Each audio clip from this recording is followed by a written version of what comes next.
صدیق بلکہ غار میں جان ان پہ دے چکے، حفظ جاں تو جاں فروز غرر کی ہے۔ ثابت ہوا کہ جملہ فرائض فرو ہے، اصل الاصول بندگی استاجور کی ہے۔ امام احمد رضا نے پوری بات کر دی کہ مولا علی نے نماز عصر جو سب سے اہم تھی وہ حضور کی نیند پہ قربان کر دی، اور حضرت ابو بکر نے تو جان حضور کی نیند پہ قربان کر دی۔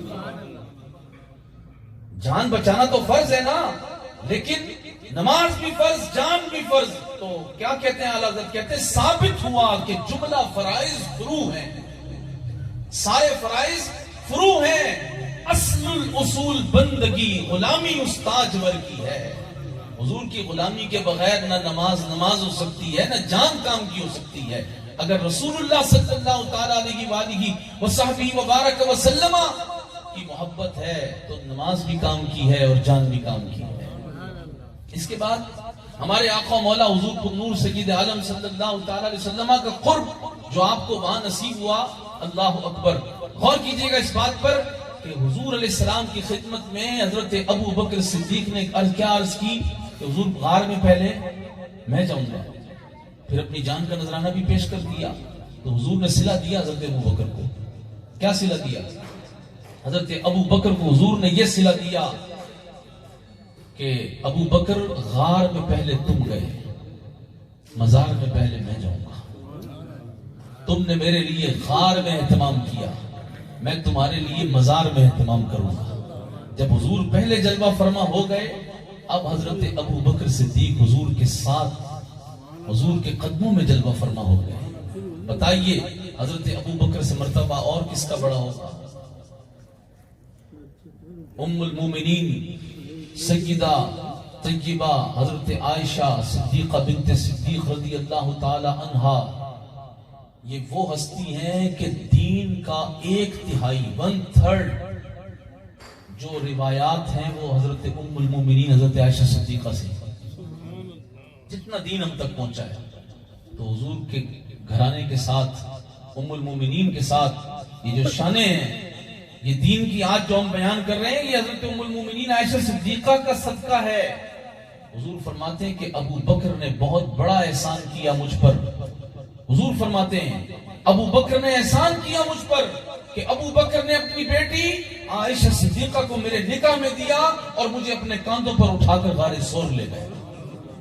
اور پھر حضور علیہ الصلوۃ والسلام نے یہاں تک فرمایا ہر ایک کے احسان کا بدلہ میں نے اتار دیا، ہر ایک کے احسان کا بدلہ اتار دیا، مگر ابو بکر کی خدمت کا بدلہ، احسان تو ابو بکر حضور نے فرمایا نا لفظ، لیکن ابو بکر کی خدمت کا بدلہ کل قیامت کو اللہ رب ذوالجلال میدان محشر میں اتارے گا۔ حضور فرما رہے ہیں کیسے اتارے گا؟ امام حاکم نے المستدرک میں اس حدیث کو نقل کیا کہ اللہ تبارک و تعالی حضور علیہ السلام کی جو خدمت گزاری حضرت ابو بکر نے کی، اللہ تعالیٰ قیامت کے دن اس کا بدلہ کیسے دے گا ابو بکر صدیق کو؟ حالانکہ حضور کے قرب میں آج بھی ہیں، لیکن میدان محشر میں بدلہ دیا جائے گا۔ کیسے؟ فرمایا اللہ تبارک و تعالیٰ ساری مخلوق کو اپنا دیدار کرائے گا، حضور کے غلاموں کو، مومنین کو۔ مومنین جب دیدار کر چکیں گے تو پھر اللہ تعالیٰ ابو بکر صدیق کو فرمائے گا ابو بکر اہل محشر سے الگ آ جاؤ، الگ آ جاؤ اور الگ آ کر میری زیارت کرو، میرا دیدار کرو۔ حضرت ابو بکر صدیق تنہا، اس وقت کوئی رب کو نہیں دیکھ رہا ہوگا، ابو بکر دیکھ رہے ہوں گے۔ یہ مرتبہ و مقام ہے۔ آج بہت سارے لوگ ہمارے ناطخواں حضرات بھی حضرت علی کی منقبت پڑھتے ہیں، حضرت ابو بکر صدیق کی منقبت نہیں پڑھتے۔ حضرت علی کا ذکر کریں گے، نعرہ حیدری لگائیں گے، لیکن سیدنا صدیق اکبر کا نعرہ نہیں لگائیں گے۔ اہل سنت و جماعت کا یہ طریقہ نہیں ہے۔ حضرت علی کا نام گج بج کے لیں، حضرت علی کا نام ہمارے لیے مشکل کشا ہے۔ آپ سلطان الاولیاء ہیں، آپ کی بہت بڑی شانیں ہیں۔ نبی کریم علیہ الصلوۃ والسلام نے انہیں اپنا بھائی قرار دیا ہے۔ نبی پاک علیہ الصلوۃ والسلام نے فرمایا میرے ساتھ علی کا تعلق ایسے جیسے موسیٰ علیہ السلام کا تعلق ہارون علیہ السلام کے ساتھ تھا، مگر میرے بعد نبی نہیں ہوگا۔ حضرت علی المرتضیٰ وہ ہیں کہ جن کو حضور نے اپنی شہزادی، لاڈلی شہزادی سیدہ خاتون جنت کو ان کے نکاح میں دیا، لیکن مقام و مرتبہ حضرت علی سے پوچھ لو کہ کس کا بڑا ہے. سب کی جو حضرت علی سے پیار کرتے ہیں وہ حضرت علی سے ہی پوچھ لیں کہ حضور آپ بتائیں. تو حضرت علی المرتضیٰ شیر خدا فرماتے ہیں کہ جو مجھے ابو بکر و عمر پر فضیلت دے, مجھے کس پر؟ ابو بکر و عمر پر فضیلت دے, فرماتے ہیں میں اسے بہتان لگانے کی سزا دوں گا. بہتان لگانے کی سزا کیا ہے شریعت میں؟ یہ ہے کہ اگر کوئی کسی پر بہتان لگا دے تو اس کو 80 کوڑوں کی سزا دی جائے گی. کتنی؟ 80 کوڑوں کی سزا ملے گی اس شخص کو. تو حضرت علی المرتضیٰ رضی اللہ تعالیٰ عنہ فرماتے ہیں اگر کسی نے مجھے ابو بکر و عمر سے کہا تو میں اسے 80 کوڑے ماروں گا. اور ایک کوڑا تو وہ ہے نا کوئی طاقتور آدمی مار دے, اور ایک کوڑا وہ ہے جو فاتح خیبر حضرت علی المرتضیٰ شیر خدا کسی کو مار دے, ایک مارے تو بچے گا وہ بندہ؟ پوچھ رہا ہوں. اور جس کو 80 کوڑے مار دے حضرت علی جی, تو یہ جتنے کالے حضرات ہیں نا, سمجھ گئے نا آپ رافضی, یہ جو حضرت علی المرتضیٰ رضی اللہ تعالیٰ عنہ یہ کی نافرمانی کرتے ہیں, حضرت علی المرتضیٰ ان کو سزا دیں گے اس بات کی. تو سنیں اہل سنت کی ترتیب کیا ہے. انبیاء کے بعد انسانوں میں سب سے بڑا مرتبہ حضرت ابو بکر, ان کے بعد حضرت فاروق اعظم کا, اس کے بعد حضرت عثمان غنی ذو النورین کا. عثمان غنی ذو النورین وہ ہے, حضور کی 2 شہزادیاں ان کے نکاح میں آئیں, جب انتقال کر گئی حضور نے فرمایا عثمان اگر اللہ مجھے 40 بیٹیاں دیتا تو میں تیرے نکاح میں دے دیتا, 40 بیٹیاں بھی اللہ مجھے دیتا تو میں تیرے نکاح میں دے دیتا. اور ایک روایت میں نے پڑھی کہ 100 بیٹیوں کا بھی حضور نے ذکر کیا حضرت عثمان غنی کے لیے. تو جو جس کا مقام اور مرتبہ اور شان ہے اس کے مطابق اس کو مانا جائے تو پھر آپ کے دل میں وہ کیفیت و سرور رہے گا. کیونکہ حضرت علی المرتضیٰ خود فرماتے ہیں جب ہم آپس میں بات کرتے تھے کہ رسول کریم علیہ السلام کے بعد خلیفہ کون ہوگا, تو سب کی اتفاق رائے یہی ہوتی تھی کہ خلیفہ حضرت ابو بکر صدیق, خلیفہ حضرت ابو بکر صدیق ہوں گے, سب کی رائے یہ ہوتی تھی. اور سنی آخر میں کہ حضرت ابو بکر صدیق رضی اللہ تعالی عنہ کو خلیفۃ الرسول کہا جاتا ہے, کسی اور کے لیے خلیفۃ الرسول کا لقب نہیں ہے. فاروق اعظم امیر المومنین, حضرت عثمان غنی امیر المومنین, حضرت علی المرتضیٰ امیر المومنین کے لائے. خلیفۃ الرسول اگر کسی کو کہا جاتا تھا وہ سیدنا صدیق اکبر کو کہا جاتا تھا. ہاں خلافت راشدہ کے اعتبار سے پھر انہیں خلیفہ کہا جاتا ہے, ورنہ خلیفۃ الرسول حضور کے بعد کوئی آنے والا وہ کون ہے؟ حضرت ابو بکر صدیق ہے. اور ساتھ ہی یہ بھی یاد رکھیں کہ نبی کریم علیہ السلام نے اپنی حیات ظاہری میں سیدنا صدیق اکبر کو اپنے امامت کے مصلی پر کھڑا کر دیا. تو امامت کا مصلی روحانی ہوتا ہے کہ سیاسی ہوتا ہے؟ روحانی بھی اور سیاسی بھی. یہ جو تقسیم ہے نا کوئی تقسیم نہیں ہے. سنیں کیسے کھڑا کیا. نبی پاک صلی اللہ تعالی علیہ وآلہ وصحبہ وبارک وسلم کی علالت کے ایام تھے.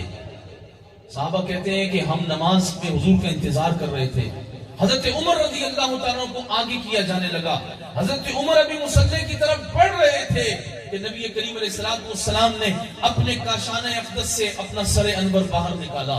حضور نے فرمایا لا لا لا, یہ نہیں ہو سکتا کہ ابو بکر کے ہوتے ہوئے کوئی اور میرے مصلی پر کھڑا ہو جائے. حضرت ابو بکر صدیق کو حضور نے 17 نمازوں کی امامت اپنی حیات ظاہری میں کروائی. اور حضرت ابو بکر وہ ہیں کہ وہ اپنی نماز بھی جب پڑھتے ہیں تو نبی پاک علیہ السلام کے خیال میں پڑھتے ہیں. جب حضور نے ان کو امیر حج بنا کر بھیجا, حج فرض ہو گیا, حضور نے امیر حج بنا دیا. صحابہ کے ساتھ حضور نے بھیجا حضرت ابو بکر صدیق کو امیر بنا کر. حضرت ابو بکر صدیق فجر کی نماز ادا کرنے کے لیے جماعت تیار تھی. آپ امامت کے مصلی پہ کھڑے ہونے لگے. سنیں نبی کریم صلی اللہ تعالی علیہ وسلم کی مبارک اونٹنی جدعا, اس کا نام تھا جدعا, ایک کا نام تھا قصوہ. تو جدعا اونٹنی کی آواز آئی. حضرت ابو بکر صدیق اللہ اکبر کہنے لگے تھے. حضرت ابو بکر صدیق نے ہاتھ نیچے کر دیے اور کہا کہ رسول اللہ کی اونٹنی کی آواز آئی ہے.